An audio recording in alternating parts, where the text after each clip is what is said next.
It sat in the parking lot of Bally Total Fitness in Oak Cliff, Texas, like a ghost. To the gym patrons working out inside, it was just a green minivan. But to the detectives who arrived on the scene on June 18, 2001, it was a silent scream. The 1998 Mercury Villager belonged to Sharon Davis, a beloved schoolteacher and mother who had vanished 5 days earlier. At first glance, it looked like a carjacking gone wrong. The window was shattered, glass littered the pavement. It had all the hallmarks of a random attack in the night. But when crime scene technicians moved into dust for prints, the story changed instantly. They dusted the steering wheel. Nothing. They dusted the door handles. Nothing. They dusted the dashboard. Every single surface had been wiped clean. This wasn't a panic-fueled robbery. This wasn't a random act of violence by a stranger. This was a professional cleanup job. Someone had taken the time to erase every trace of themselves from this car. Sharon Davis didn't just walk away, and she wasn't just taken. She was erased. And in this Missing Persons Cases documentary, we are going to look at the man who was so terrified of the truth coming out, he managed to silence the biggest true crime show on television. This is the mysterious disappearance of Sharon Davis. To understand why that van was wiped clean, you have to rewind the clock just 48 hours. In June 2001, Sharon Davis was 51 years old. To the outside world, she was a pillar of the Dallas community. She was an educator, a woman who had taught 3rd grade and was preparing to move up to teach 6th grade in the fall. She held a master's degree in public administration. She was smart, she was organized, and she was a mother to 2 grown children, Autumn and Ronnie. But inside her home on Elderleaf Drive, Sharon was a prisoner. For 21 years, she had been married to Ron Davis Sr., a former city code enforcement officer and local political activist. But according to her children, the marriage was a war zone of psychological abuse. Ron was described as controlling, belittling, and deeply manipulative. He demanded she account for every penny spent. He isolated her. But in the summer of 2001, Sharon finally found her exit. On June 11th, 2 days before she vanished, Sharon Davis did the bravest thing a woman in her position can do. She hired an attorney, she filed for divorce, and she obtained a temporary restraining order to freeze their assets so Ron couldn't drain their bank accounts. She was done. She was free. Or so she thought. The morning of Wednesday, June 13th, started with the routine of a woman reclaiming her life. At around 7 a.m., Sharon drove her daughter Autumn to the nearby DART station, the local transit depot in the Redbird area of Dallas. It was a short trip, less than 2 miles from their house. Autumn got out of the green Mercury Villager, said goodbye to her mom, and headed to her summer job. Sharon told her she was going back home to change clothes before heading to a training session at Stemmons Elementary School. It was a mundane plan. Drop off daughter, go home, change, go to work. But Sharon never made it to the school. When the bell rang for that training session, Sharon's chair was empty. This was a woman who was responsible to a fault. She didn't skip work. She didn't miss appointments. As the hours ticked by, the silence began to grow heavy. Her children called her phone. No answer. They called the house. No answer. By the time evening fell, Autumn and Ronnie knew in their gut that something was wrong. This wasn't her. They went to their father, Ron, and asked him to report Mom missing. And this is where the nightmare began. In the initial hours of a missing persons mystery, the reaction of the spouse is usually the loudest clue. When Autumn and Ronnie told their father that Mom hadn't come home, they expected panic. They expected him to grab the keys and start driving the streets. They expected him to call the hospitals. Instead, Ron Davis did nothing. He declined to call the police that night. He told the children to wait. He went to bed. It wasn't until the next morning, a full 24 hours after Sharon was last seen, that a report was finally filed. And even then, Ron's behavior was bizarrely detached. While Sharon's children were contacting friends and printing flyers, Ron was spinning a narrative. He didn't tell police, "My wife is in danger." He told them, "My wife is crazy." He told investigators that Sharon was mentally ill. He suggested she had experienced a psychotic episode and wandered off. He claimed she had taken thousands of dollars in cash and simply walked away from her life. It was a classic deflection.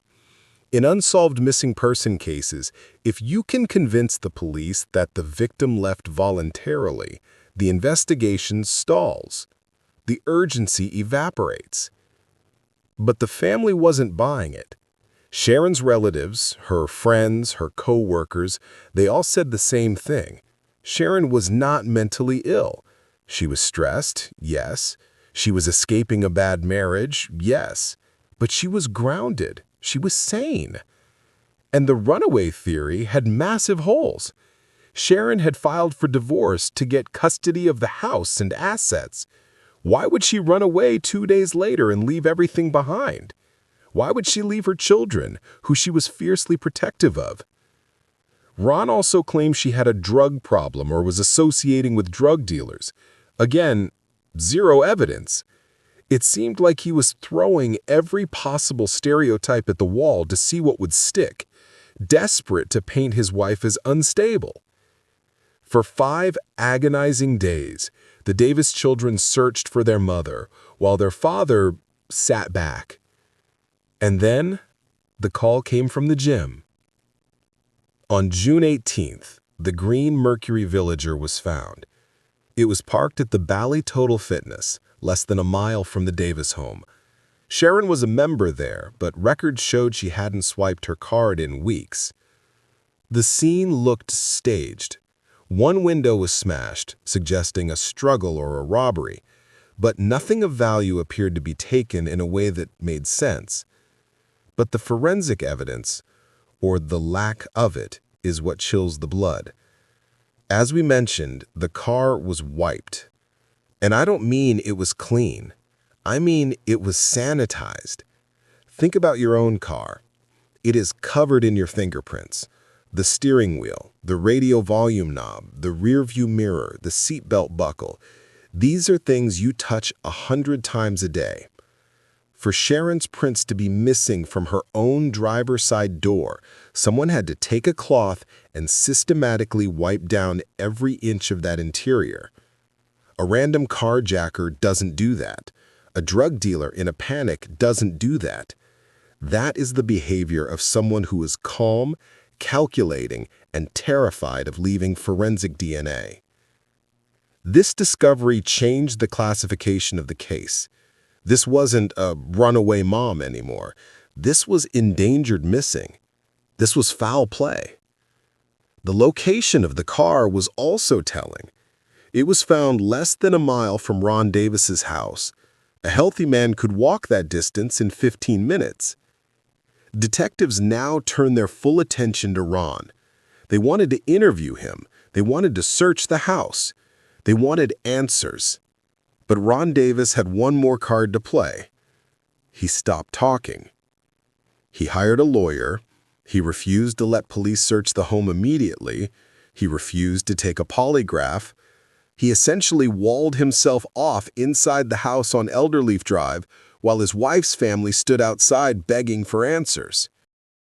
The case of Sharon Davis joins the list of missing persons cases documentaries that almost happened. In 2002, the producers of the legendary show Unsolved Mysteries took an interest in the case. This was a massive break. Unsolved Mysteries had solved hundreds of cold cases. It brought national pressure. It made phones ring. They planned a segment. They were ready to film. But Ron Davis wasn't having it.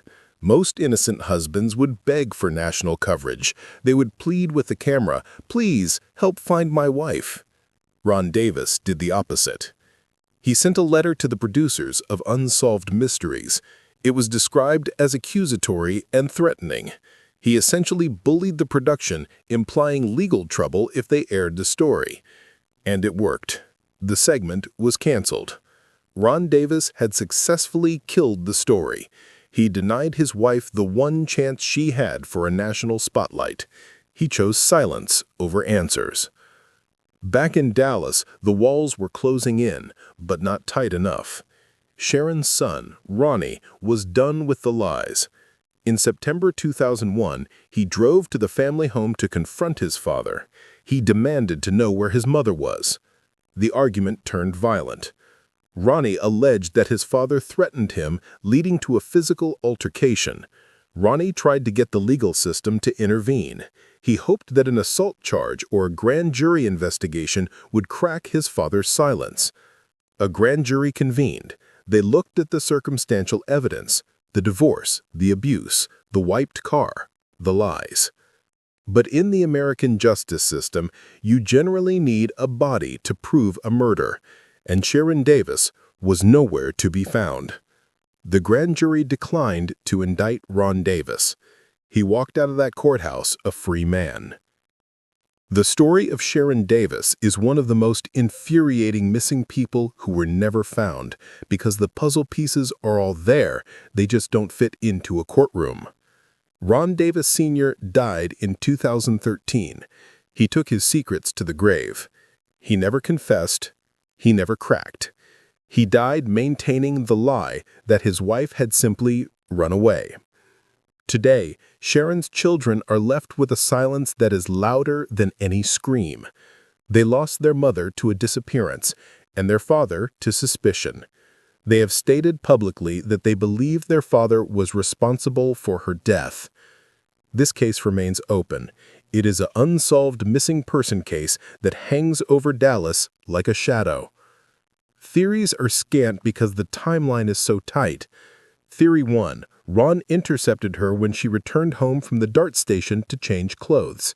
He killed her in the house, disposed of her body, and then drove her van to the gym, wiping it down to stage a disappearance. Theory 2. He hired someone. But Ron was controlling. Hiring a hitman leaves loose ends. The wiped car suggests a personal touch. Sharon Davis did everything right. She got the job, she raised the kids, she filed the papers, she tried to leave. But in the end, the system couldn't protect her from the man she shared a home with. Someone in Dallas might still know something.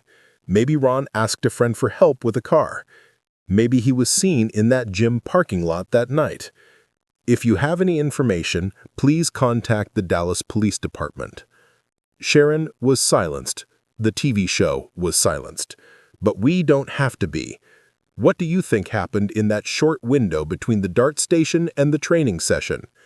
Do you think the wiped car proves Ron's guilt, or is there another explanation?